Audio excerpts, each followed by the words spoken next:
First of all good morning everyone. Good morning sir. तो दूसरी बात, होमवर्क के बारे में कुछ कहना चाहेंगे? कुछ डाउट हो, है ना? अब तो मैं कहना ही बंद कर दिया होमवर्क करो मत करो, मतलब खुद से किसी लोगों ने किया है, कोई डाउट पूछना चाहेगा?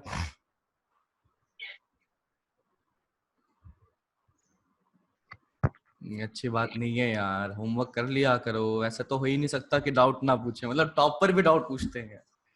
तो इसका एक ही मतलब निकलता है कि होमवर्क अपन कर नहीं रहे हैं ढंग से। ठीक है, तो मैं अब इस चीज को और ज्यादा अच्छे से बता नहीं सकता कि कितना होमवर्क इम्पोर्टेंट है, कि just because you are watching this videos और लाइव क्लास में आ रहे हो, दैट डज नॉट मीन कि यार अपन पढ़ रहे हैं, है ना? फिजिक्स में खासकर कि मतलब जब तक उसको सीखा हुआ को यूज नहीं करोगे ना, क्योंकि पेपर में तो सवाल आएंगे और सवाल में तो यूज करना पड़ेगा। तो मेक श्योर यार होमवर्क करते रहें, है ना? होमवर्क करते रहें, मतलब मुझे बार बार बताने की जरूरत ना पड़े। ठीक है। चलो तो शुरू करते हैं। तो कल वाली क्लास में कोई डाउट? नहीं सर, कोई डाउट नहीं है। ठीक है, तो अभी अपन ने कल कहाँ तक पहुंच गए थे बताइए? लास्ट क्या चीज करा था? लास्ट पॉइंट क्या था? लास्ट चीज क्या किया था? लास्ट टॉपिक क्या था? सर वो हमने क्वेश्चन किया था सर, वो बॉब का मतलब अच्छा, बॉब पेंडुलम। वाला। ठीक है ठीक है, पेंडुलम। ठीक ठीक ठीक ठीक। तो अब अभी अपन करते हैं इलेक्ट्रिक फील्ड लाइंस। अभी ये क्या चीज है ये समझते हैं। तो एक्चुअली ये समझ रहे हैं कि हमारा जो थॉट प्रोसेस चलता है वो ये चलता है कि यार यहाँ पर ये जो क्यू चार्ज है और ये दूसरा कोई क्यू चार्ज है, मैं देखता हूं कि यार ये दोनों बहुत दूर रखे हैं, है ना? बहुत दूर रखे हैं, और उसके बावजूद भी यहाँ पर इनके बीच में फोर्स लग रहा है। तो हमारी थॉट प्रोसेस ये होती है कि यार कुछ तो संपर्क में आएगा, मतलब ये इस पर फोर्स कैसे लगा रहा है, ये इस पर फोर्स कैसे लगा रहा है।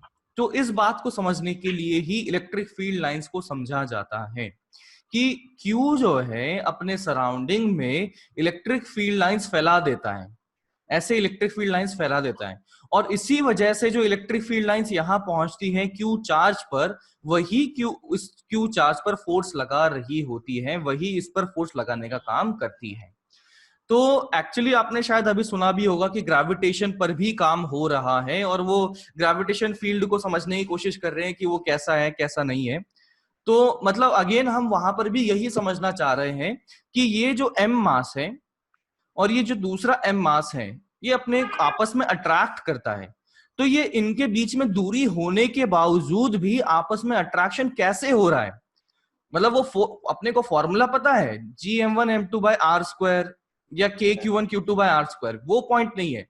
मेरा पॉइंट ये है कि यार यहाँ पर एम मास है, दूसरा एम मास है, और ये इतने दूर होने के बावजूद भी कैसे एक दूसरे पर फोर्स लगाने की क्षमता रखते हैं।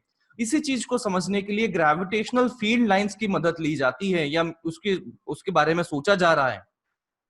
और उसी प्रकार से दो चार्जेस आपस में किस प्रकार से फोर्स लगाते हैं, हाउ दे डू इट, है ना? कितना करते हैं वो तो हमें पता है कि Q1Q2/r²। अभी तो हम ये लिखना चाहते हैं कि हाउ डू डू इट। तो इस बारे में एक जो थ्योरी चलती है that is electric field lines, कि क्यू अपने सराउंडिंग में इलेक्ट्रिक फील्ड लाइंस पैदा कर देता है, और इसी इलेक्ट्रिक फील्ड लाइंस के संपर्क में जब दूसरा चार्ज आता है तो इलेक्ट्रिक फील्ड लाइंस की मदद से इस पर फोर्स लगाता है Q1 चार्ज, है ना? इसको Q1 ले लो, Q2 ले लो। तो फर्स्ट ऑफ ऑल ये इमेजिनरी लाइंस होती हैं,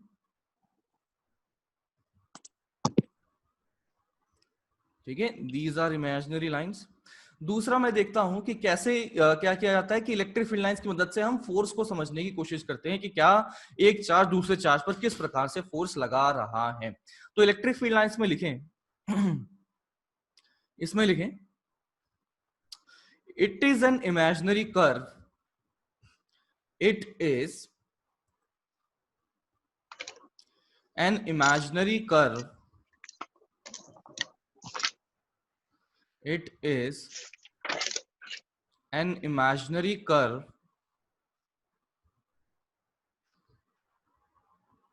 comma, a tangent drawn to which it is an imaginary curve, comma, a tangent drawn to which at any point at any point at any point gives direction of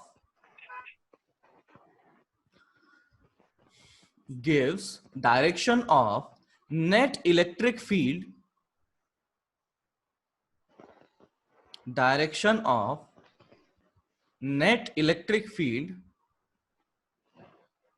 at that point, direction of net electric field at that point. ठीक है, अब इसकी कुछ properties की बात करते हैं। तो प्रॉपर्टीज में पहली चीज तो मुझे समझ में आ गई कि क्या है, कि इमेजिनरी लाइंस हैं। ठीक है, अगर मैं डेफिनेशन पर आता हूं तो क्या है कि ये इमेजिनरी लाइंस हैं जिनके अगर मैं टेंजेंट ड्रॉ करता हूं, लेट्स से अगर मैंने क्यू चार्ज लिया तो क्यू चार्ज के सराउंडिंग में हम एक इमेजिनरी लाइन ड्रॉ करेंगे और वो इस प्रकार से ड्रॉ की जाएगी ताकि tangent to which at any point will give the direction of electric field at that point. तो फर्स्ट ऑफ ऑल प्रॉपर्टीज की बात करते हैं। तो फर्स्ट प्रॉपर्टी अगर लिखें, है ना, प्रॉपर्टी मतलब गुणधर्म, तो इमेजिनरी लाइंस होंगी। Second, they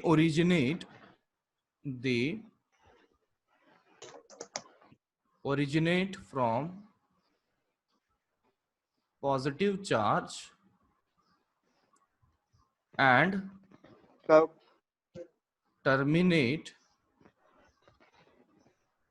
at negative charge. अभी इन सबको लिख लो, फिर उसके बाद में इन सभी पॉइंट को अपन डिस्कस करेंगे। तो पहला तो हमने देखा इमेजिनरी लाइन से, ठीक है, they originate from positive charge and terminate at negative charge.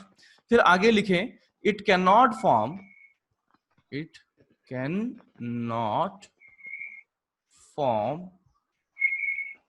Closed loop, it cannot form closed loop। Next हम लिखते हैं, it can never intersect each other।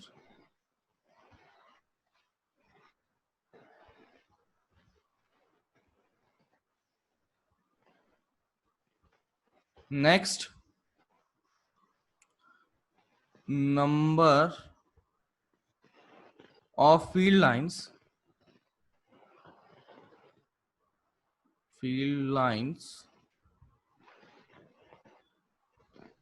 per unit area, number of field lines per unit area represents strength of electric field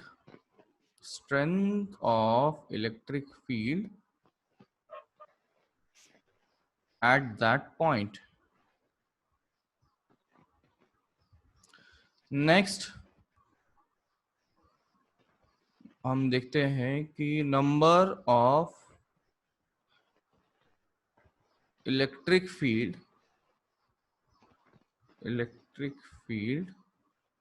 lines is proportional to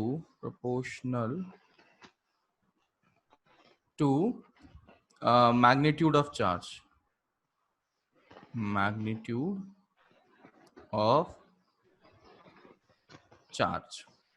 ठीक है। और अगर मैं लिखता हूं यूनिफॉर्म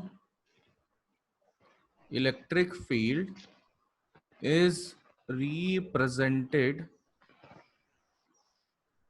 by parallel lines। तो uniform electric field is represented by parallel lines. तो इस प्रकार से ये पैरेलल लाइंस की मदद से हम यूनिफॉर्म इलेक्ट्रिक फील्ड समझने वाले हैं। तो एक एक करके लेते हैं। तो पहली बात तो इनको डिफाइन किया गया है, इमेजिनरी लाइंस है, ठीक है। दूसरा है they originate from positive charge and terminate at negative charge. तो सबसे पहले तो मैं देखता हूं कि ये अपना एक पॉजिटिव चार्ज मैंने लिया, ये मैंने एक पॉजिटिव चार्ज लिया, और इसकी वजह से मैं देखता हूं कि यार इलेक्ट्रिक फील्ड लाइंस अगर बनानी है तो किस प्रकार से बनाएंगे। तो मैं लिख सकता हूं कि यार यहां पर इलेक्ट्रिक फील्ड लाइंस ऐसी बनाएंगे जिनका टेंजेंट ड्रॉ किया जाए तो क्या दिखाए वो, direction of direction of electric field at that point. तो मुझे पता है कि पॉजिटिव चार्ज से इलेक्ट्रिक फील्ड कैसे बनती है, अवे बनती है। तो इलेक्ट्रिक फील्ड लाइंस जो है वो इस प्रकार से बनाई जाएगी ताकि इलेक्ट्रिक फील्ड लाइंस जो है वो इस प्रकार से बनाई जाएगी ताकि उनको टेंजेंट ड्रॉ किया जाए, ताकि उनके टेंजेंट ड्रॉ किया जाए। तो आप देख सकते हैं वो क्या दिखाएगा, उस पॉइंट पर इलेक्ट्रिक फील्ड की डायरेक्शन दिखाएगा। तो ये मैं दिखा सकता हूं कि इस प्रकार से इलेक्ट्रिक फील्ड लाइंस हमारी बनेंगी, है ना, away from the positive charge. ये देख सकते हो कि ओरिजिनेट होता है, शुरू होता है पॉजिटिव चार्ज से और दूर की तरफ जाता है। ऑन द अदर हैंड अगर मैं नेगेटिव चार्ज बनाता हूं, ऑन दी अदर हैंड मैं अगर नेगेटिव चार्ज बनाता हूं तो यहां देख सकता हूं कि नेगेटिव चार्ज के पास में आती है इलेक्ट्रिक फील्ड या दूर जाती है, पास में आती है, पास में आती है। तो इसका मतलब इलेक्ट्रिक फील्ड लाइंस ऐसे ड्रॉ की जाएंगी जिनका टेंजेंट की डायरेक्शन मुझे दिखा देगी इलेक्ट्रिक फील्ड की डायरेक्शन। तो वो कुछ इस प्रकार से हमें नेगेटिव चार्ज का बन जाए, नेगेटिव चार्ज का बन जाए, ठीक है। ये तो हमारा सेकंड पॉइंट हो गया, ठीक है। सेकंड पॉइंट के साथ में ये मतलब ये डायग्राम भी अब बना लो। पॉजिटिव और नेगेटिव मैंने देख लिया।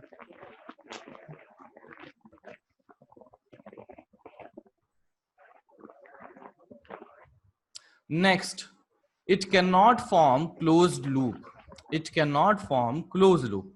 तो चलिए देखते हैं कि क्लोज लूप होने से दिक्कत क्या हो जाएगी, है ना। मान लेते हैं क्लोज लूप हो गया, तो मैं समझता हूं क्लोज लूप मतलब ऐसा बन गया, है ना,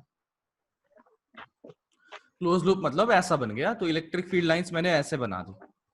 अगर इलेक्ट्रिक फील्ड लाइंस ऐसे बनी तो इसका टेंजेंट ड्रॉ किया जाएगा इस पॉइंट पर, तो देखते हैं ऐसा बना।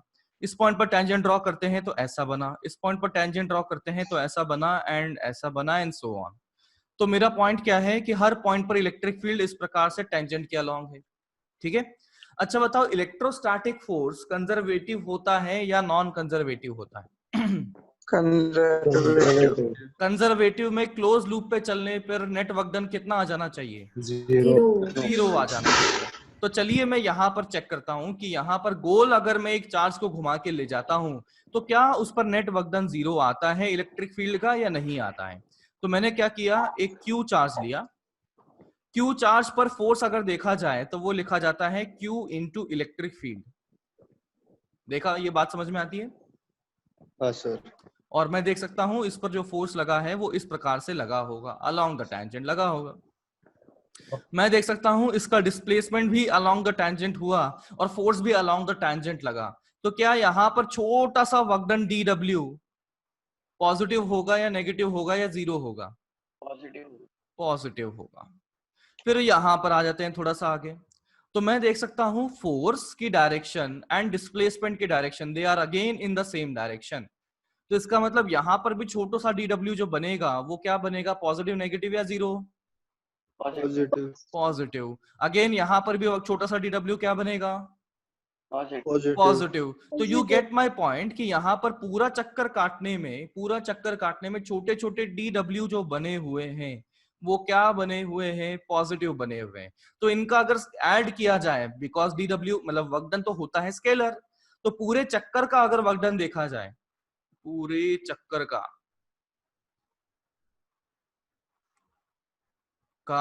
वर्क डन अगर मैं देखता हूं तो बताओ पॉजिटिव, नेगेटिव, जीरो? पॉजिटिव ही होगा। पॉजिटिव हो गया। अब बताइए यहाँ पर ये फोर्स कौन सा था, जो क्यू ई का फोर्स था वो कौन सा था? इलेक्ट्रोस्टैटिक फोर्स था। अच्छा बताओ कंजर्वेटिव या नॉन कंजर्वेटिव? कंजर्वेटिव। यानी कि गोल चक्कर मार के नेट वर्क डन कितना होना चाहिए था? जीरो होना चाहिए था। कितना आ गया यहाँ पर? तो पॉजिटिव आ गया कुछ, यानी कि नॉन जीरो आ गया। इसका मतलब ये जो हमने चक्कर माना है दैट इज इनकरेक्ट, नहीं, यानी कि इलेक्ट्रिक फील्ड लाइंस इस प्रकार से गोल चक्कर नहीं बना सकती हैं। दैट इज वाई हमने लिखा है can not form close loop. close loop। ठीक है, तो अब इसका रीजन समझ में आ गया। नाउ अगला लिखा हुआ है it can never intersect each other. Anyone की बताएगा क्यों ऐसा हो रहा है? अगर इंटरसेक्ट किया तो दो टेंजेंट्स आएंगे, यानी दो Correct. डायरेक्शन में फोर्सेस रहेंगे वेरी ना, गुड, वो very possible good, very good. मान लेता हूं मैंने इंटरसेक्ट कर लिया है ना, चेक कर लेते हैं इंटरसेक्ट होने पर क्या होता है कि ये अपना ऐसी जा रही थी, ये एक ऐसी जा रही थी, इंटरसेक्ट करती है इस पॉइंट पर।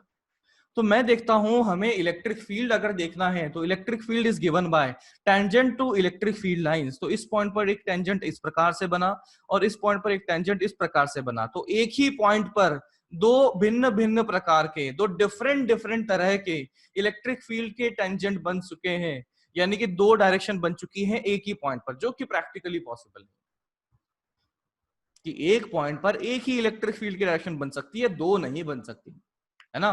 तो दैट इज वाई इंटरसेक्ट करेगा तो गड़बड़ हो जाएगी, तो गड़बड़ हो नहीं सकती, इसलिए हम क्या बोलेंगे कि वो इंटरसेक्ट नहीं करेंगे।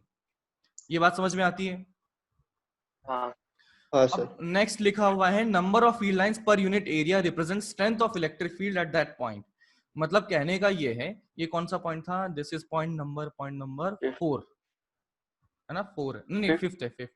तो फिफ्थ के लिए मैं अगर डायग्राम बनाऊं तो एक्चुअली ऐसा समझिए कि इलेक्ट्रिक फील्ड लाइंस मान लीजिए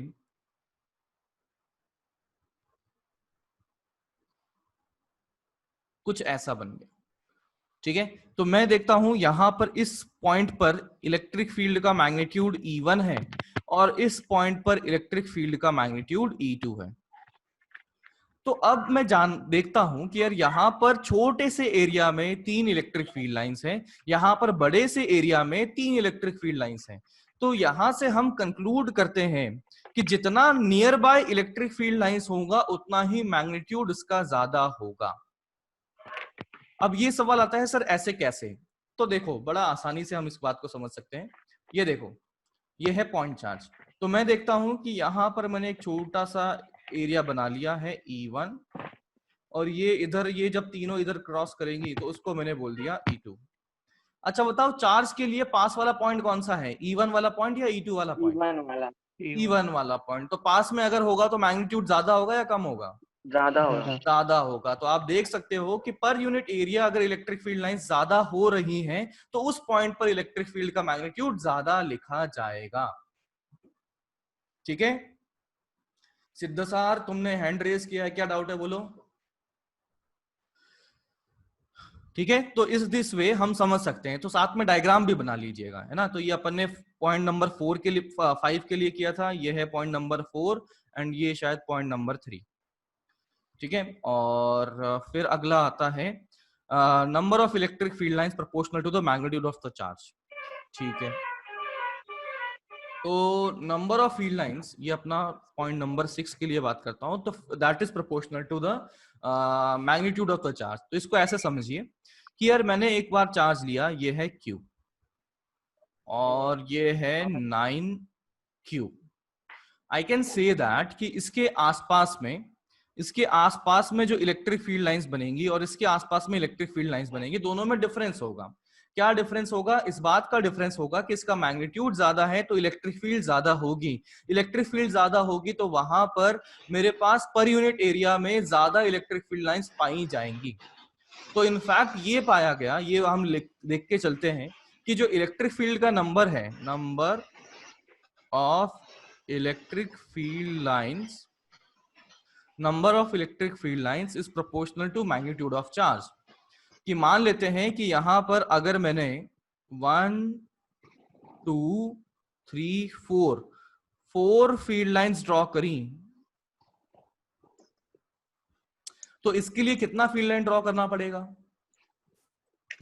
36 ड्रॉ करना पड़ेगा। तो यहां पर ऐसे लाइन से 1 2 3 4 5 6 ऐसे में यहां पर समझ लो 36 ड्रॉ कर लिया। तो 36 फील्ड लाइंस यहां हम ड्रॉ कर लेंगे।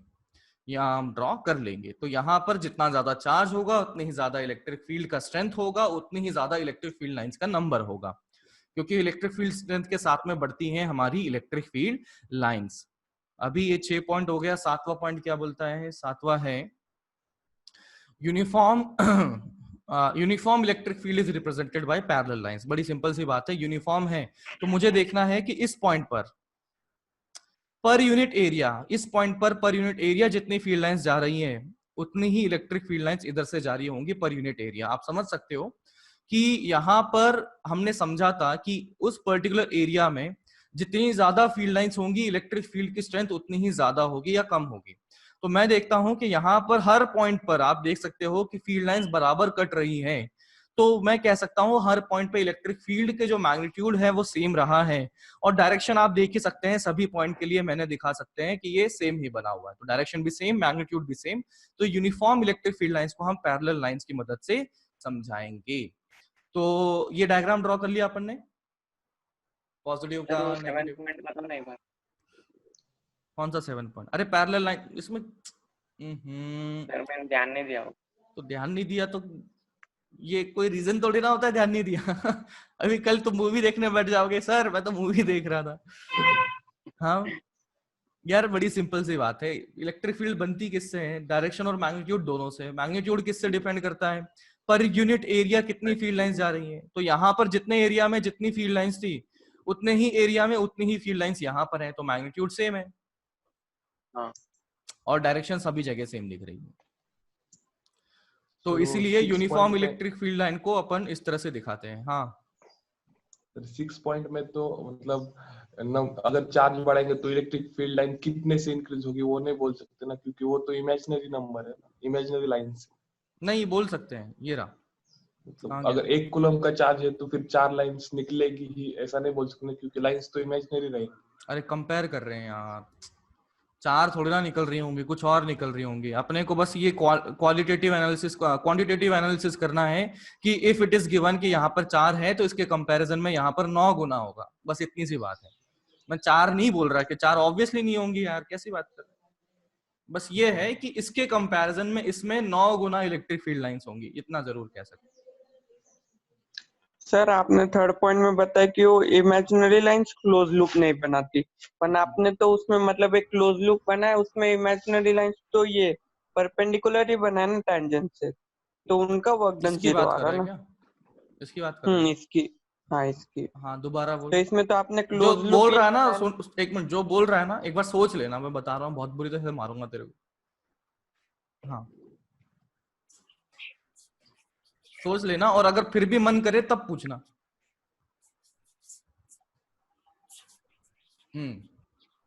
Anyone else?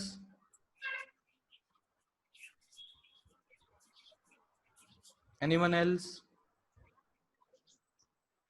नो? ठीक है। तो अभी क्या था कि अपन पहुंच गए थे इलेक्ट्रिक फील्ड लाइंस पर। अपन ने पॉजिटिव और पॉजिटिव चार्ज का देख लिया था, इलेक्ट्रिक फील्ड लाइंस कैसे बनी थी। नेगेटिव का देख लिया था मैंने कैसे बनी थी। अब मैं देखता हूं कि दो चार्जेस अगर आसपास हैं, दो चार्जेस अगर आसपास हैं तो how does it affect the electric field lines. तो देखो यार कि यहां पर सिर्फ पॉजिटिव चार्ज होता तो हमें इलेक्ट्रिक फील्ड लाइंस पता है कैसे बनती। सिर्फ पॉजिटिव चार्ज होता तो पता है इलेक्ट्रिक फील्ड लाइंस कैसे बनती। नाउ ये भी पॉजिटिव चार्ज और ये भी पॉजिटिव चार्ज, तो इस पॉजिटिव चार्ज के होने की वजह से इसकी इलेक्ट्रिक फील्ड लाइंस क्या होंगी? सिंस ये पॉजिटिव चार्ज है, रिपल्शन होगा, तो इसकी इलेक्ट्रिक फील्ड लाइंस मुड़ जाएंगी इस प्रकार से। वो देखिए ये ऐसे कुछ हो जाएगा, ऐसे कुछ हो जाएंगी, ऐसे कुछ हो जाएंगी।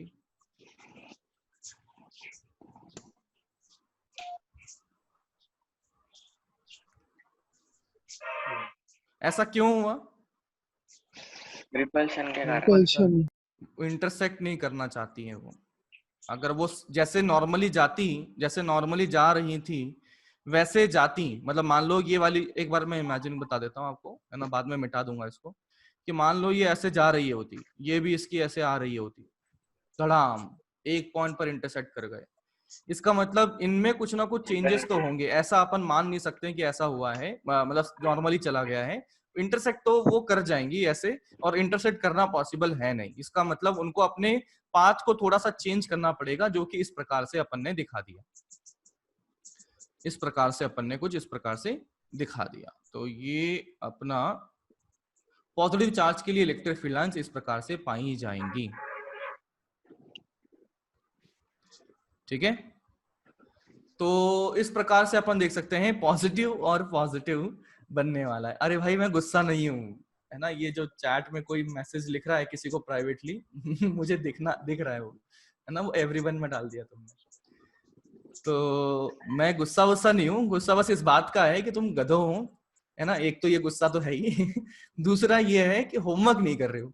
मतलब एक तो देखो क्या होता है कि एक तो होता है गधा, और उसको पता होता है वो गधा है, तो गधा में पना में इम्प्रूवमेंट कर सकता है वो, है ना। तो उससे मुझे बिल्कुल 1% दिक्कत नहीं है, मेहनत करने में मुझे कोई दिक्कत नहीं। अब एक होता है गधा, और उसको पता नहीं है वो गधा है, और वो चाहता है दूसरे मेहनत करे उसको गधापना को इम्प्रूव करने के लिए, तो वो गड़बड़ वाली बात।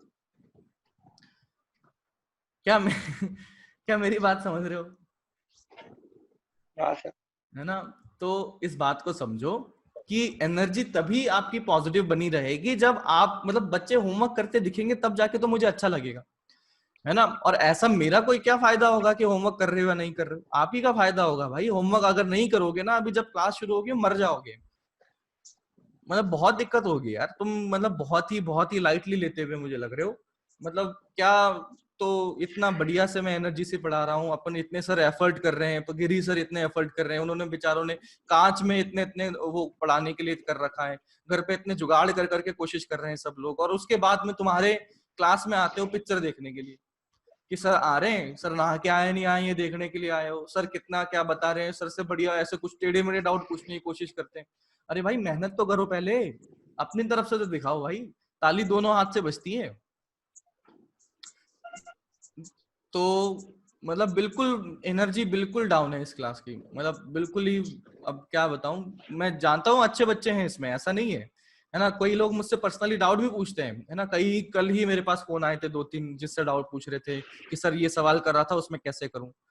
लेकिन बाकी कितने लोग हैं? अभी 59 बैठे हुए, है ना। 59 में से मैं एक हूँगा तो 58 बैठे हुए। तो 58 में से 3-4 लोग अगर हटा दो तो 55 लोग ऐसे हैं जो आप, मतलब बिल्कुल ही कोई एफर्ट ही नहीं दिख रहा, मुझे फील ही नहीं हो रहा बिल्कुल कि मान लो चलो होमवर्क कर रहे हो और कोई डाउट नहीं आया तो वो फील हो जाता है मुझे, है ना, कि हाँ यार बच्चों ने कर लिया है, पॉजिटिव एनर्जी दिख जाती है। अभी बस काम चोरी करते हुए लग रहे हो तुम, है ना। मुझे इस बात का गुस्सा नहीं है कि तुम क्लास अटेंड कर रहे हो नहीं कर रहे हो, मुझे इस बात का गुस्सा है कि तुम होमवर्क ही नहीं कर रहे हो, बिल्कुल 1% एफर्ट नहीं दिख रहे मुझे, है ना। 1% एफर्ट नहीं दिख रहे, ठीक है। और अगर ऐसा लगता है कि मैं गलत बोल रहा हूं तो एक काम करना, आपने जो होमवर्क किया हुआ है ना उसका फोटो लेके मुझे भेज देना, मुझे पता लग जाएगा कि मैं इसके बारे में गलत बोल रहा था, ठीक है। तो अपनी थोड़ी सी जिम्मेदारी समझो। अब कौन सी 12वीं क्लास में आ गए हो, है ना। अभी मतलब समझो कि अगर तुम्हारी उम्र, तुम अगर 100-150 साल पहले होते ना तो तुम्हारी शादी हो चुकी होती है। 100-150 क्यों, 40-50 साल पहले की बात कर लो, शादी हो चुकी होती है। अभी तुम्हारा काम करवाने के लिए भेजा जाता तुम्हें, है ना, बच्चे हो गए होते 2-3। तो माई पॉइंट इज दैट, हाँ हंस लो तो माई पॉइंट इज दैट कि अभी ये टाइम आ चुका है कि you take your own decisions and live with the consequences. और आई एम टेलिंग यू, जो डिसीजन आप अभी ले रहे हैं काम नहीं करने का, होमवर्क नहीं करने का, उसके कॉन्सिक्वेंसेस आप एक्सेप्ट नहीं कर पाएंगे, है ना। और ऐसा मतलब आप एक्सेप्ट नहीं कर पाएंगे। इसके कॉन्सिक्वेंसेस क्या होंगे कि बाद में जब 2 महीने बाद 3 महीने बाद जब फिजिकली अपन बैठेंगे तब अपने को पता लग जाएगा कि भाई क्या हालत है क्या नहीं है ना। अभी तो चलो मैं इतना देख नहीं पा रहा हूँ कि किसने होमवर्क किया है या किसने नहीं किया है, लेकिन जैसे ही सामने सामने आएंगे तो पता लग जाएगा ना यार, पकड़े जाओगे। तो बस कोशिश करो, थोड़ा सा 20 सवाल दिए तो कोशिश तो करो कम से कम पढ़ के आने की सवाल, ठीक है ना। गुस्सा में इस बात से नहीं, और कुछ नहीं है गुस्सा, मेरा गुस्सा यही है, बस होमवर्क नहीं कर रहे हो तुम लोग। तो थोड़ी सी शर्म कर लो, अपने पापा मम्मी के इतने पैसे लगे हुए हैं, ठीक है, और दिन भर है अपने पास, है ना। मैं मस्ती करने के लिए कभी मना ही नहीं किया मैंने, बस थोड़ा बैलेंस्ड वे में करना है, इतनी मैंने बात शुरू से करी है कि यार थोड़ा अब अगर घूमना फिरना है तो खेलना कूदना है वो भी कर लो, है ना, मूवी भी देखना है वो भी देख लो, लेकिन थोड़ा बैलेंस वे में रखो ना कि यार अगर आप 10 पॉइंट्स के मेहनत कर रहे हो तो 2-3 पॉइंट्स की मस्ती कर लो। ऐसा नहीं होना चाहिए कि यार अपने मेहनत तो हुई 1 पॉइंट की और मस्ती कर ली 10 पॉइंट की, है ना। रेशो थोड़ा बैलेंस पॉइंट पे रखो, बैलेंस तरह से रखो, तो मुझे कोई दिक्कत नहीं है। ठीक है, तो मैं उम्मीद करता हूँ कल मुझे थोड़ा सा इंप्रूवमेंट दिखेगा होमवर्क करने वाले लोगों में, है ना। मैं इतनी मेहनत से कोशिश करता हूँ कि यार आप अपना अच्छे से समझ पाए, कोई डाउट ना रह पाए, और लेकिन फिर उसके बाद में अगर तुम्हारी तरफ से मेहनत में कमी दिखती है तो फिर गुस्सा आना मतलब नॉर्मल है, ये तो मतलब इंसान ही हूं मैं भी, ऐसा कोई वो तो है नहीं कि भाई मर्यादा पुरुषोत्तम राम कि भाई उनको गुस्सा ही नहीं आ रहा, गुस्सा तो आएगा फिर। ठीक है, तो मैं उम्मीद करता हूँ कि कल अपने को थोड़ा सा इम्प्रूवमेंट दिखेगा। एंड हाँ, हम कहाँ तक पहुंच गए थे, positive charge and positive charge की बात कर रहे थे। ऐसा मुड़ क्यों रहे हैं, क्योंकि वो इंटरसेक्ट नहीं कर सकते, तो एज यू कैन सी यहाँ पर इस प्रकार से इलेक्ट्रिक फील्ड लाइंस बन गई। अगर मैं देखता हूं एक अगर पॉजिटिव चार्ज यहाँ है और एक नेगेटिव चार्ज यहाँ है, तो किस प्रकार से इलेक्ट्रिक फील्ड लाइंस बनेंगी? पॉजिटिव से तो ओरिजिनेट होती है और नेगेटिव पर पॉजिटिव से अंदर आती हैं, टर्मिनेट होती हैं। तो मैं देखता हूं कि यहाँ पर इलेक्ट्रिक फील्ड लाइंस जो हैं, पहले अगर नॉर्मली देखी जाए तो ऐसे ऐसे ऊपर नीचे होती, लेकिन अब यहाँ पर पॉजिटिव है, ये नेगेटिव है, तो ये मतलब मजे आ जाएंगे इनको। तो इस प्रकार से इलेक्ट्रिक फील्ड लाइंस बनने वाली हैं। अच्छा, इस चीज को मैं आपसे ऐसे रिलेट करवा देता हूं कि याद करो जब हमने, अरे यार मेरा पेन चलना कम बंद, याद करो जब हमने ऐसे एक ग्राफ बनाए थे जिसमें कि यहाँ पर पॉजिटिव लिया था और यहाँ पर एक नेगेटिव लिया हुआ था, है ना, पॉजिटिव और नेगेटिव लिया था। एक मिनट दिखाता हूं मैं, ये हमने पॉजिटिव लिया था और यहाँ पर एक नेगेटिव लिया था। तो इस पॉइंट पर इलेक्ट्रिक फील्ड जुड़ गई थी या सब्ट्रैक्ट हुई थी? ऐड हुई थी, सब्ट्रैक्ट हुई थी? ऐड होनी थी। पॉजिटिव की वजह से राइट में, नेगेटिव की वजह से राइट में, दोनों सेम डायरेक्शन में, तो ऐड हो जानी थी। तो ऐड हो जानी थी, इलेक्ट्रिक फील्ड का मैग्नीट्यूड बढ़ना था या कम होना था?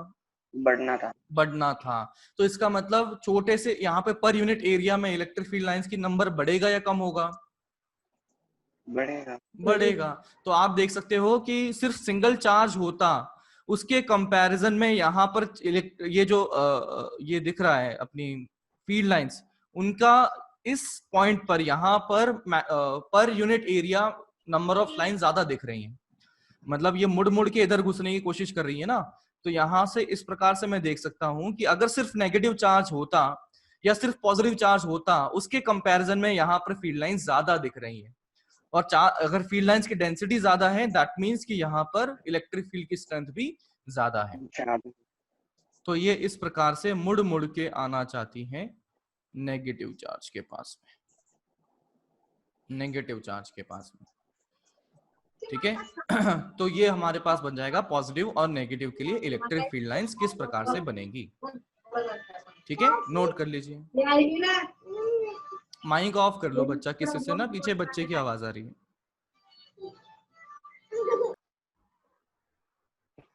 ठीक है, नोट कर लो जल्दी से, आगे लिखते हैं।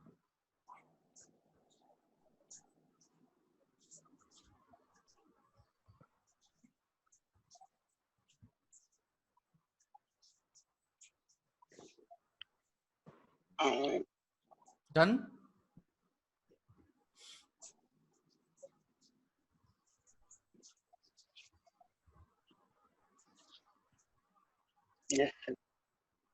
ठीक है, इसमें किसी को कुछ डाउट था बोल दो, वो जो चुप हो गया था बाद में, क्या डाउट था?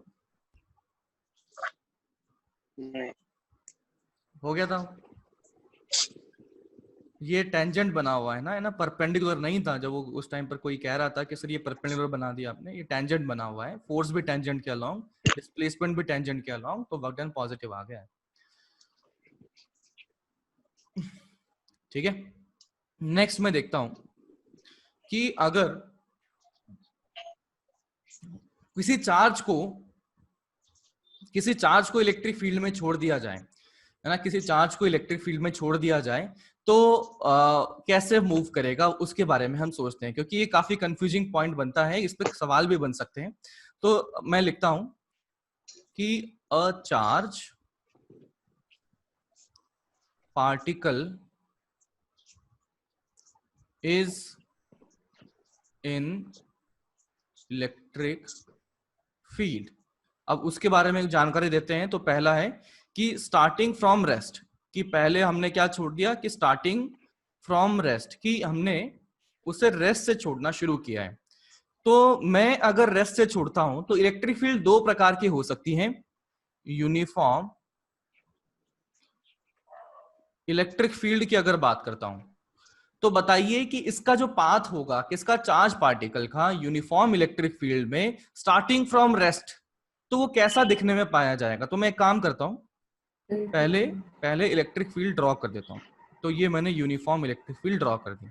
अब इस पे ऐसा इमेजिन करो कि यहां पर मैंने एक क्यू चार्ज रख दिया है। अब क्यू चार्ज यहां रख दिया तो अब मैं देखना चाहता हूं कि इसको रिलीज कर दिया है ना, रिलीज कर दिया, क्योंकि ये रेस्ट से शुरू हुआ है ना, तो रिलीज कर दिया। तो now I want to think about कि यार इसका जो रास्ता होगा, क्या पाथ फॉलो करता हुआ ये चलेगा। तो कोई बताएगा? स्ट्रेट लाइन होगा। इनफैक्ट आप देख सकते हो कि यहाँ पर इस पर जो फोर्स लगेगा वो इस प्रकार से लगेगा, ठीक है, फोर्स इस तरह से लगेगा, और फोर्स ऐसा लगा, रेस्ट पर था तो वो इधर चलना शुरू कर देगा। और इसके अलावा किसी और डायरेक्शन में फोर्स लग रहा है क्या? नहीं लग रहा है। दैट मीन्स कि ये कंटिन्यूअसली इसी डायरेक्शन में चलता जाएगा और उसको डायरेक्शन चेंज करने वाला कोई नहीं होगा। तो मैं लिख सकता हूं path of charge is straight line, path of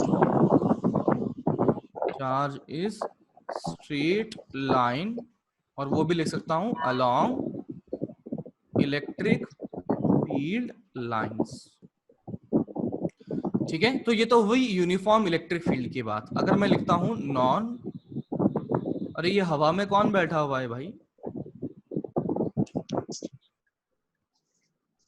non uniform electric field, non uniform electric field. तो नॉन यूनिफॉर्म मतलब जो यूनिफॉर्म नहीं है। तो यूनिफॉर्म के लिए हमने एकदम लाइन से सब बढ़िया से बनाया था, तो नॉन यूनिफॉर्म के लिए मैं कुछ ऐसे बना देता हूं, एक मिनट, ये कुछ ऐसे बना देता हूं, है ना, ये लो, ये बना दिया मैंने। ठीक है, अभी मान लो कि यहां पर इस इलेक्ट्रिक फील्ड के साथ में, इस इलेक्ट्रिक फील्ड लाइंस के साथ में मैंने क्यू चार्ज को यहां इस प्रकार से रख दिया है और रिलीज कर दिया। नाउ इसका पाथ कैसे होगा? कर्व होगा। क्या इलेक्ट्रिक फील्ड लाइंस को फॉलो करते हुए होगा? सोच के बोलना, हाँ मत बोल, टेंजेंट के अलोंग होगा। टेंजेंट के अलोंग होगा। चलो देखते हैं कि इस पर अगर फोर्स लिखा जाए तो मैं लिख सकता हूं force is equals to Q into E। तो आई कैन से कि इस इंस्टेंट पर जब रिलीज किया तो इसका फोर्स इस डायरेक्शन में था, और एक्सेलरेशन भी फिर इसी डायरेक्शन में हो जाएगा। तो इसका मतलब इसने वेलोसिटी जो अक्वायर करनी है वो इसी डायरेक्शन में अक्वायर कर लेनी है। ठीक है, इसी डायरेक्शन में अक्वायर कर लेनी है।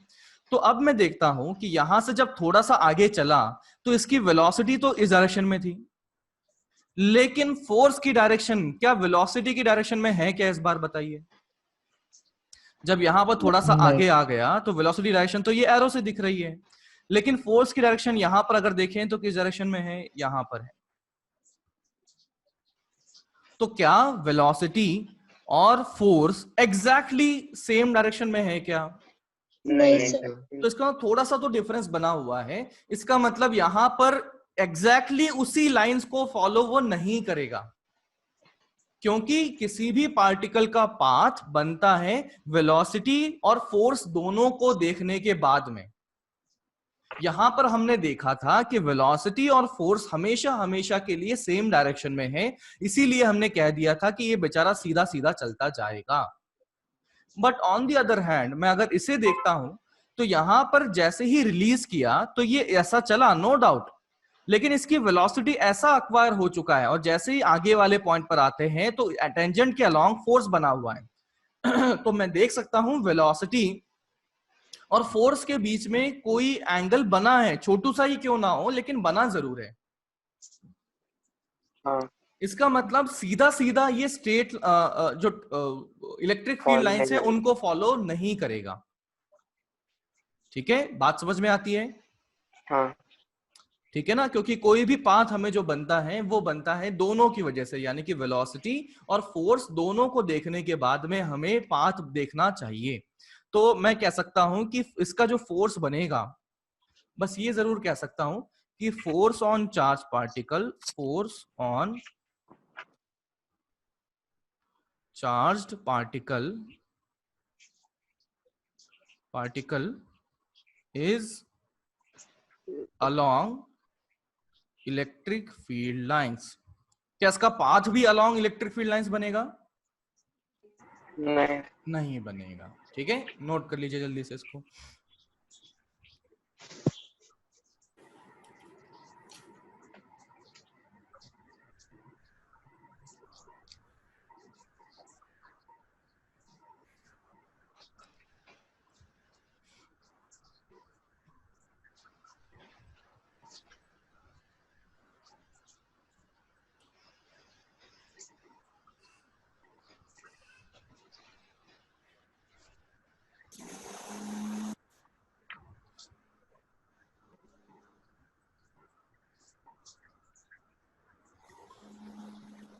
एवेंजर पढ़ाई पर ध्यान दो, है ना।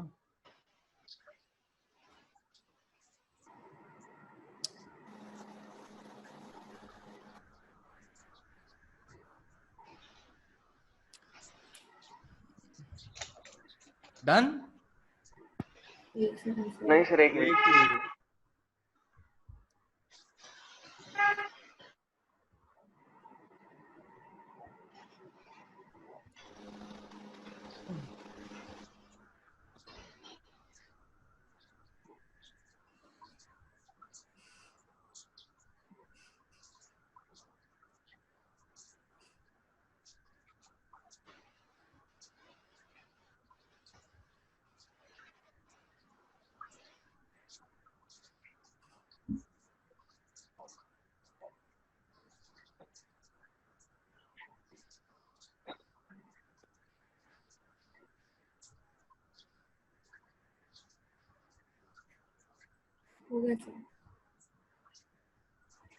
नेक्स्ट लिखे कि ये तो फर्स्ट पॉइंट लिखा था कि चार्ज पार्टिकल रेस्ट से शुरू हुआ है।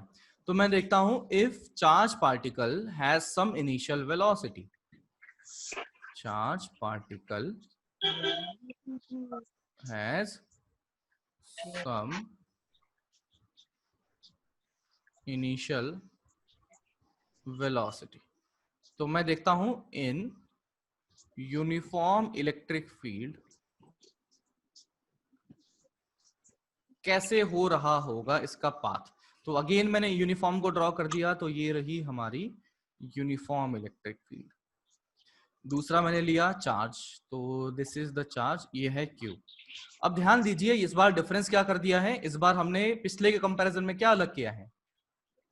इनिशियली भी वेलोसिटी है। इनिशियल वेलोसिटी है। तो आप बताइए कि what should be the path. पहले तो हमें देखा था स्ट्रेट लाइन है, तो अब बताइए कि इसका पाथ कैसा दिखेगा? वेलोसिटी की डायरेक्शन में, वेलोसिटी की डायरेक्शन में। तो एक्चुअली मैं बता देता हूं कि इसका जो पाथ अब दिखेगा वो, अगर वेलोसिटी हमें पता हो, वेलोसिटी एक मैं बता देता हूं, इफ वेलोसिटी अगर ऐसा है या ऐसा है ना, ये वेलोसिटी मैंने ऐसा या ऐसा बोल दिया, तो फोर्स आप देख सकते हो इसी लाइन के अलोंग होगा। फोर्स जो है वो इसी लाइन के अलोंग होगा। यानी कि मान लेते हैं एक बार के लिए इस वेलोसिटी को देखो, दूसरी भूल जाओ, है ना, सिर्फ इसी को देखो, तो मैं देख सकता हूं फोर्स भी लगेगा वेलोसिटी की डायरेक्शन में ही लगेगा, तो स्पीड बढ़ा देगा, लेकिन पाथ क्या रहेगा? स्ट्रेट लाइन रहेगा। समझ में आती है? और अगर मैंने वेलोसिटी उल्टा कर दिया, ऐसा कर दिया, तो बताओ क्या हो रहा होगा? स्ट्रेट लाइन स्पीड कम होगी। यहाँ पर स्पीड कम होगी, बेचारा कहीं आगे जाएगा, कहीं जाएगा, स्पीड कम होते होते कहीं पर जीरो हो जाएगी, फिर बेचारा उस फोर्स की वजह से घूम के ऐसा चलना शुरू हो जाएगा। अगेन यू कैन सी कि वो स्ट्रेट लाइन ही होगा, मतलब ऐसे स्ट्रेट लाइन के अलोंग ही चलेगा। बात समझ में आती है? हाँ but what happens if I have this q charge particle with some v velocity like this? Correct. Resultant velocity. हाँ जी, आर्क बनेगा, आर्क। आर्क बनेगा, पैराबोला बनेगा, Curve पैराबोला बनेगा, बिल्कुल सही। तो मैं क्या लिख सकता हूं, यहां पर भी इस चीज के 2 पॉइंट बनाए जा सकते हैं। तो इसमें आप लिख सकते हो कि पॉइंट ए में if initial velocity along electric field lines, that means path is, क्या लिखूं, स्ट्रेट लाइन। स्ट्रेट लाइन है ना, एस टी मतलब स्ट्रेट लिखा हुआ है, फिर डॉट लगा दिया, स्ट्रेट लाइन। फिर पॉइंट बी लिखता हूं कि मैं लिखता हूं इफ इनिशियल, यार रुको मेरा पेन अटक गया, हाँ, initial velocity is making some angle theta with electric field lines, then path is parabola. Parabola. Parabola. कैसे समझ में आया पैराबोला है? कांस्टेंट फोर्स है नीचे की तरफ। बिल्कुल सही। इसको आप कंपेयर कर सकते हो ग्रेविटी के साथ में, अपना जो क्या था प्रोजेक्टाइल मोशन के साथ में कंपेयर कर सकते हो। ठीक है, तो चलो एक सवाल करो तो अच्छा से समझ में आ भी जाएगा। तो ये मैंने लिया, ये एक इनफाइनाइट यूनिफॉर्मली चार्ज्ड प्लेट जिसका सिग्मा सिग्मा है, यहां पर मैंने पॉजिटिव बोल दिया, ये पॉजिटिव बोल दिया, ये पॉजिटिव बोल दिया, ये पॉजिटिव बोल दिया, इस प्रकार से ये इनफाइनाइट है ना, सब तरफ जा रही है, सब तरफ जा रही। फिर क्या किया, मैंने एक चार्ज पार्टिकल को लिया, मैंने एक चार्ज पार्टिकल को लिया और इससे ऐसे प्रोजेक्ट कर दिया। तो पहले मैं प्लेट को ना थोड़ा ढंग से बना देता हूं ताकि डायग्राम बनाना आसान हो जाए। तो प्लेट को मैंने लाइन बना दिया ऐसे, कोई दिक्कत तो नहीं है लाइन बनाने में? नहीं सर। है ना, लाइन बना दिया। फिर दूसरा मैंने क्या किया कि यहां से इस चार्ज को ऐसे प्रोजेक्ट कर दिया v नॉट वेलोसिटी से, और ये एंगल थीटा बनाते हुए चार्ज दिया गया है -q और इसका मास दिया गया है m। ठीक है, ग्रेविटी फ्री स्पेस है, ये सवाल हम कर रहे हैं, एग्जांपल है कि ये हमारा है ग्रेविटी फ्री स्पेस। तो इसमें पूछा गया है find maximum separation from plate of charge, मतलब चार्ज से प्लेट से चार्ज की मैक्सिमम दूरी कितनी रही होगी। दूसरा पूछा हुआ है find maximum, find the separation along, ये दिख रहा है ना आपको? नहीं सर, वो नहीं दिख रहा है क्या? फर्स्ट पॉइंट तो देखा, सेकंड पॉइंट है। हाँ, सेकंड फर्स्ट पॉइंट पॉइंट है। तो सेकंड में यहां लिख रहा हूं। सर जूम को तो सेकंड में लिखा मैंने find the maximum separation between initial point and charged particle along the plate। ठीक है, 2 पार्ट अपने को लिख दिए हैं, इसको नोट करें, ये वाली चीज नोट करें, फिर सवाल को करें।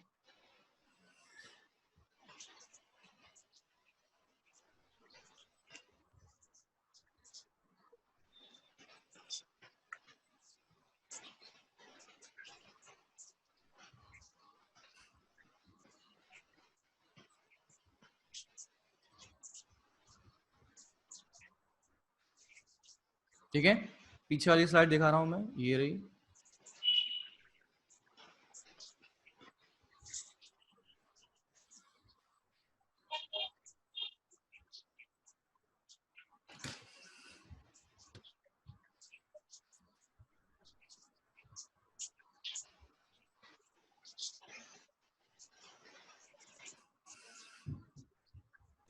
सर पहले का v not square sine square theta epsilon not m by 2 sigma q है क्या?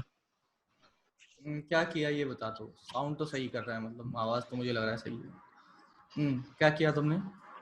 फील्ड निकाला, उससे एक्सेलरेशन आ गया, फिर नॉर्मल प्रोजेक्टाइल जैसा u square sine square correct theta. Correct correct. इसमें फॉर्मूला लगा दोगे, मैक्सिमम हाइट का फॉर्मूला लगा है फर्स्ट वाले में, यही लगाया क्या? हाँ, और दूसरे में रेंज का। रेंज का फॉर्मूला लगा दो, खत्म।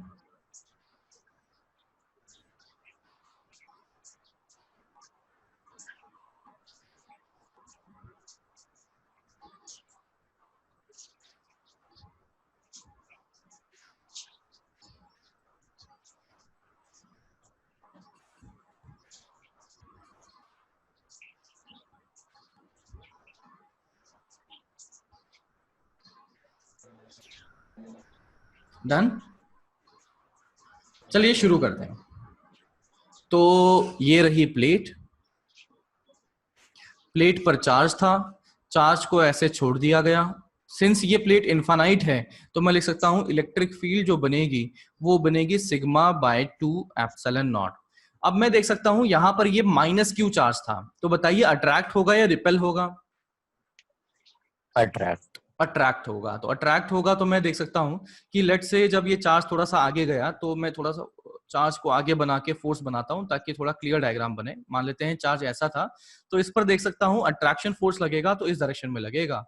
तो फोर्स ऑफ इलेक्ट्रोस्टैटिक्स अगर लिखा जाए, फोर्स ऑफ इलेक्ट्रोस्टैटिक्स, तो फोर्स अगर देखा जाए तो वो लिखा जाएगा Q इंटू इलेक्ट्रिक फील्ड यानी कि सिग्मा बाय 2 एप्सिलॉन नॉट। और डायरेक्शन क्या है?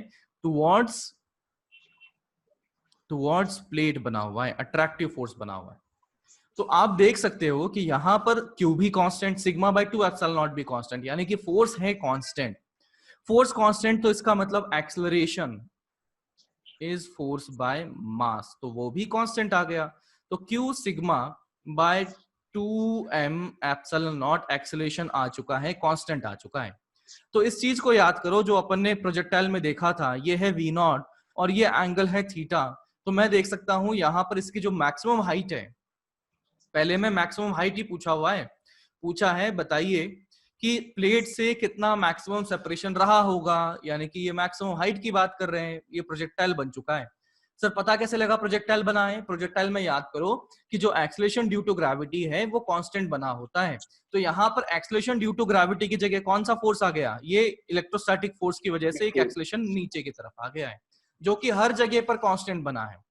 दैट इज वाई मैं सीधा लिख सकता हूं v square sine square theta by 2g, यानी कि ये v naught square sine square theta divided by 2 और g की जगह क्या लिखा जाए? That is q sigma upon 2m epsilon not.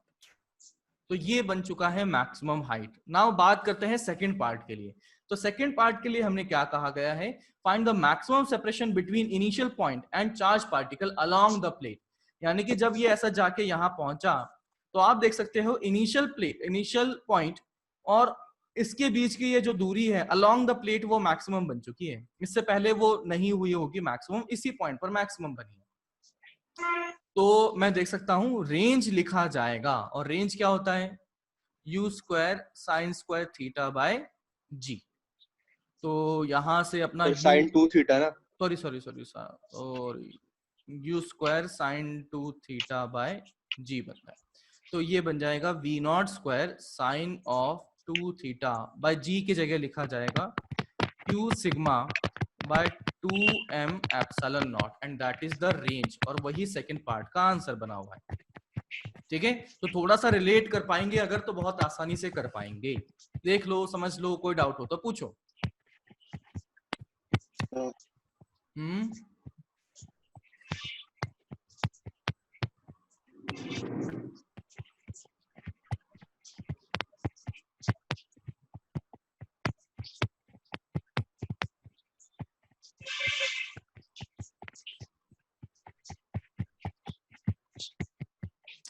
Done, कोई डाउट?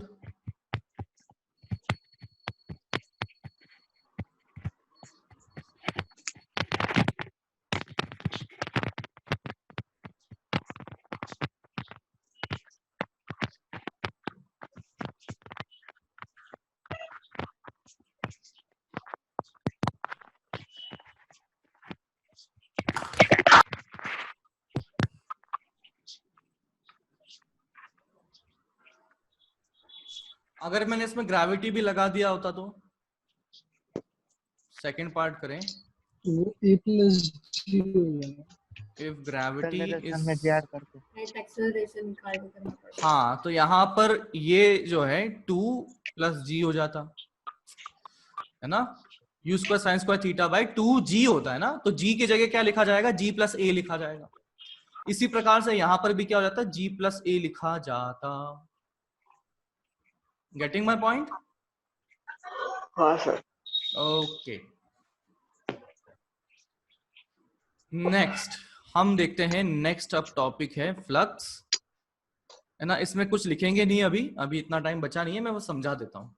तो फ्लक्स जो है, फ्लक्स टर्म का इस्तेमाल किया जाता है कि यहां पर किसी सरफेस से रिलेटेड कितनी नंबर ऑफ फील्ड लाइंस उसे क्रॉस करती है तो फ्लक्स कहा जाता है। आई रिपीट कि आपका किसी सरफेस से कितनी फील्ड लाइंस क्रॉस करती हैं, इस बात को इंडिकेट करने के लिए फ्लक्स का मदद से हम उस बात को समझते हैं।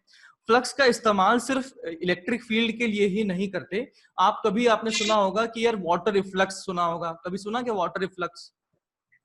हाँ सर। है ना, कभी शायद सुना होगा। तो वो क्या होता है कि यहाँ पर लेट से ये अपना पाइप था, तो पाइप से यहां से जो पानी बाहर निकल रहा है, यार ये क्या आवाज आ रही है, कोई भाग रहे हो क्या तुम? हाँ, तो यहां से पाइप से जो अगर पानी बाहर निकल रहा है, तो ये जो पानी बाहर निकल रहा है वो किससे निकल रहा है, इस एरिया से कितना पानी बाहर निकल रहा है। तो इस एरिया से कितना पानी बाहर निकल रहा है, इसको इंडिकेट करने के लिए हम वाटर इफ्लक्स टर्म का मदद लेंगे, समझेंगे। तो वापस से हम आते हैं कि फ्लक्स क्या करता है कि it is measure of number of field lines crossing a surface. अगर किसी सरफेस से फील्ड लाइन ज्यादा क्रॉस करती हैं तो फ्लक्स ज्यादा होगा, और अगर किसी सरफेस से फील्ड लाइंस कम क्रॉस करती हैं तो वहां पर फ्लक्स कम पाया जाएगा। ठीक है, फ्लक्स कम पाया जाएगा। अब मैं बात करता हूं फ्लक्स की, अगर बात की जाए तो डिफाइन कैसे करते हैं। तो फ्लक्स को पहली बात तो अपन इंडिकेट करते हैं फाई से। फ्लक्स को अपन इंडिकेट करते हैं फाई से। फ्लक्स हमेशा और हमेशा सरफेस से जुड़ा होता है। कहने का मतलब यह है कि जब तक सरफेस अपन नहीं बोलेंगे कि भाई इस सरफेस के लिए फ्लक्स बताओ, जब तक सरफेस नहीं डिफाइन करेंगे तब तक फ्लक्स पूछना गलत बात है। पहले मुझे बताना पड़ेगा कि हाँ यार ये सरफेस है, इस सरफेस पे बताओ, या कोई दूसरी सरफेस है उस सरफेस पे बताओ, या कोई तीसरी सरफेस है उस सरफेस पे बताओ। तो इसका मतलब फ्लक्स की बात अगर मुझे करनी है तो पहले सरफेस बतानी पड़ेगी कि यार इस सरफेस के लिए हम बात कर रहे हैं, फिर उसमें फ्लक्स की बात करेंगे। क्योंकि ऐसा हो सकता है ना कि हर सरफेस पर अलग अलग फील्ड लाइंस क्रॉस हो, ऐसा पॉसिबल है या नहीं है? हाँ हो सकता है। बिल्कुल है। तो मुझे पता है कि भाई हमारे पास फील्ड लाइंस कितनी क्रॉस कर रही हैं, इस बात को इंडिकेट करने के लिए फ्लक्स है। तो अगर किसी सरफेस में फील्ड लाइंस ज्यादा क्रॉस कर रही हैं तो फ्लक्स ज्यादा है, किसी में फील्ड लाइंस कम क्रॉस कर रही हैं तो फ्लक्स कम है। तो एज यू कैन सी, यहां पर पहले अगर फ्लक्स डिफाइन करना है तो वहां पर हमें एरिया को भी डिफाइन करना होगा, किस सरफेस की बात की जा रही है वो भी डिफाइन करना होगा।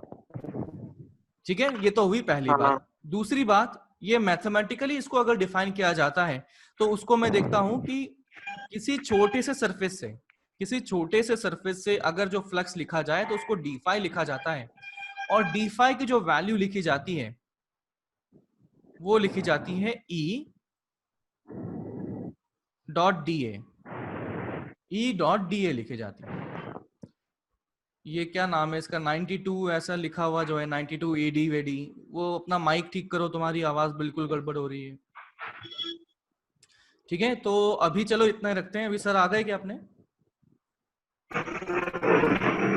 सर आ चुके हैं। तो होमवर्क में अभी आप कर लीजिए, इसमें आपका होमवर्क है मॉडर्न फिजिक्स 2 का जो मैंने मॉड्यूल दिया हुआ है, जो पीडीएफ दिया हुआ है, उसमें एक्सरसाइज S1 का कोई सवाल बचा हुआ है तो वो खत्म कर लो, O1 के कोई सवाल बचे हैं तो वो खत्म कर लो, O2 के कोई बचा है तो वो खत्म कर लो, जेई मेन का कोई बचा है तो खत्म कर लो, और जेई एडवांस का बचा है तो खत्म कर लो। ये दिखने में बहुत बड़ा लग रहा है लेकिन अपन ने मेजॉरिटी ऑफ द क्वेश्चंस कर लिए हैं, तो मुश्किल से 15-20 सवाल बचे होंगे तो वो खत्म कर लीजिएगा। और मैं उम्मीद करता हूं कल कुछ इम्प्रूवमेंट दिखेगा आपकी होमवर्क करने की जो तरीका है उसमें। होमवर्क कई लोग नहीं कर रहे हैं, तो कोशिश करें कि थोड़ा सा एफर्ट लगे आपकी तरफ से, मुझे भी, है ना। तो चलो अभी इस क्लास को इतना ही रखते हैं, कल मिलते हैं, बाय बाय।